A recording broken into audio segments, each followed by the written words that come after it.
Today, Trump spoke at the National Prayer Breakfast. While scrolling through my phone this morning, a video of Trump appeared, speaking at the National Prayer Breakfast. My first reaction was, what the hell? Donald Trump speaking at the National Prayer Breakfast is like inviting Vladimir Putin, Viktor Orban, Kim Jong-un, and Satan himself to speak at a gathering of Buddhist monks. Neither Trump or any of these dictators belong at any gathering of those engaged in prayer, because none of these despots truly believes in God or the power of prayer. The only power they understand is the absolute power they hold over their citizens, the power that allows them to arrest anyone who dares to complain. These criminals certainly don't believe in a God, because if they did, they wouldn't act as they do. Denying their citizens the most basic rights is how they rule, and murdering those who have the courage to speak truth to power, or run against them in elections. Vladimir Putin had his opponent, Alexei Navalny, put in prison, where he died under mysterious circumstances. He does not hesitate to murder anyone in his administration who speaks out against him. He sends his soldiers to die in Ukraine with very little training, if any, and provides them with none of the basic necessities of life, let alone what his soldiers need on the battlefield.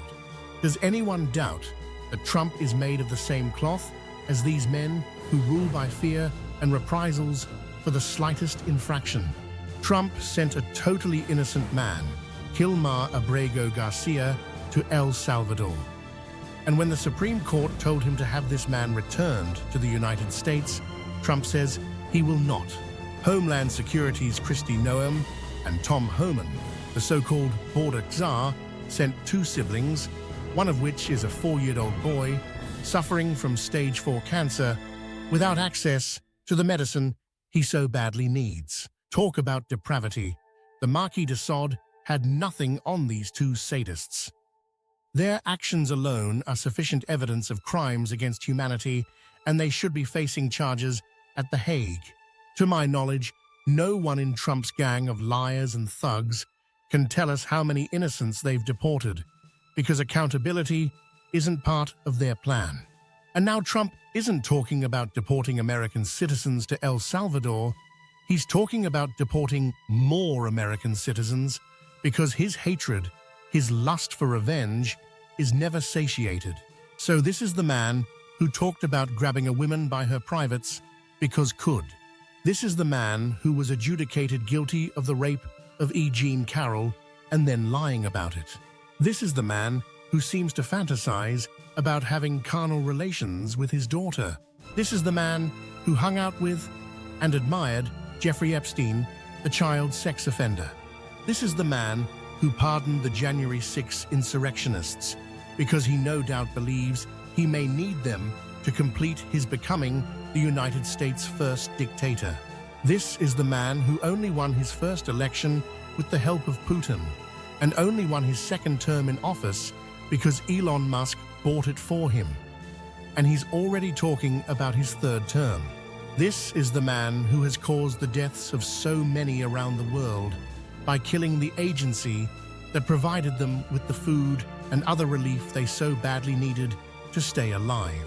This is the man who wants to kill Medicaid, Medicare, and Social Security for the millions who rely on these programs to survive. This is the man who made himself chairman of the Kennedy Center for the Performing Arts and will dictate programming so that he can be sure that the only thing celebrated will be him. This is the man who wants a multi-million-dollar military parade in his honor. This is the man whose one overriding goal is to stay in power until he dies. And this is the man who worships dictators, not a man who worships any god. This is the man who is killing the economy, the man who promised to bring prices down, but instead is causing prices to continue to rise. This is the man who cares for just one person, himself. This is the man who is worshipped by so-called Christians, while those same Christians called the Black Lives Matter protesters criminals and thugs. This is the man who became angry when an American bishop Marianne Edgar Buddha pleaded with him to have mercy on immigrants and the LGBTQ community. This is the man who fell asleep at the Pope's funeral and insulted the proceedings by rushing off to golf. And finally, this is the man who has caused the rest of the free world to stop trusting the United States and seeking partners elsewhere. So is it any wonder why I, and I'm certain millions of others, to be sickened at his very presence at a prayer breakfast? In my opinion, it amounts to giving God the finger. This man needs to be removed from power now, before it's too late.